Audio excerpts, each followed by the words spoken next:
The Federal Reserve's actions are in direct relation to what is happening in the stock markets today. And you can see this extending out further into Europe and Asia as the markets of all where there is intervention are experiencing volatility. Before I get into the central theme of my video today, I just wanted to say hello to all of you, just to say, it's good to be out here to put my face out there and just to say hello to you and to ensure that, you're really getting this information, you're passing it off to your friends and family, make your own videos, talk to your friends and family is so important right now, especially at this time. So I wanted to continue on and just say that the BIS, or the Bank for International Settlements, sits on top of all of these central banks. And they are considered to be like a central bank of central banks. So they are actually the ones who calculate the amount of derivatives. I quoted them in my book, saying that there are 1.5 quadrillion in derivatives. Now this number, of course, sometimes they say it's 700 trillion, sometimes they say it's 1.2, 2.2. I've heard many different numbers. However, it's far greater than the amount of GDP in the world. So in my book, I quoted, for example, 25 times greater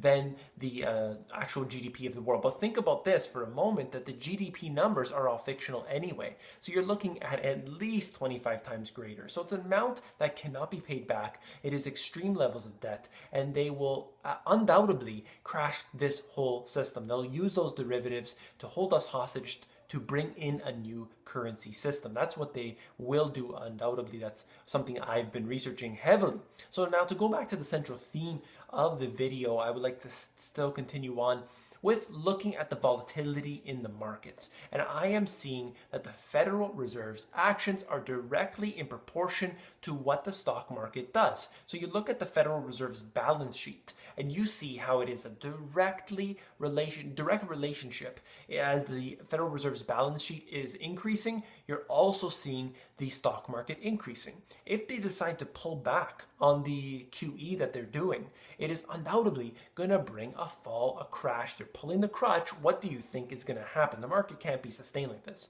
And the market right now is really worried about low interest rates, because if they start to bring them up just a little bit, it's going to mean a massive increase in the amount of interest payments that the government has to pay. It's going to be a big problem for the homeowners out there. It's going to be a huge problem all around the world, in fact. So this is something that the market can't sustain. If they do actually increase rates, they won't do so in a dramatic way. If they do bring it up to a substantial level, it's going to collapse the market. That's why the most important thing, if you get anything out of this video, please understand this. The most important factor, the most important indicator of a market crash is going to be those interest rates. Watch them and look at them, and when they go up, we know that they're ready to crash this market, only to bring in the solution on the other side. That is order out of chaos, ordo ab chao. That is the Freemasonry slogan there. But I wanted to just tell you, look at the interest rates, keep an eye on them, and that is the most important thing. Watch the volatility increase, and then they come out and say that don't worry, we'll save the economy, and then they perform a certain action, undoubtedly making things worse. If you really like this video, don't forget to give me a thumbs up. It really helps me out a lot. Thank you to each and every one of you with all your comments, all your positive messages. This was a lot of effort that I had to put in to do the research, and I appreciate all those comments I get all the time saying thank you for your work and so on and so forth. This is something that I really, really do appreciate. It helps me to continue on with this. If you're not already an insider, please get on there. In fact, the latest email I just sent out is about the money GPS strategy, where I discuss how to get away from this system altogether, and we can stop really looking at this system as trying to make more and more money when we know that they're devaluing that currency over time. And now it's becoming more and more rapid. So why not get ourselves out of the system as much as we can, and we can help ourselves out. Take care, and I'll talk to you soon.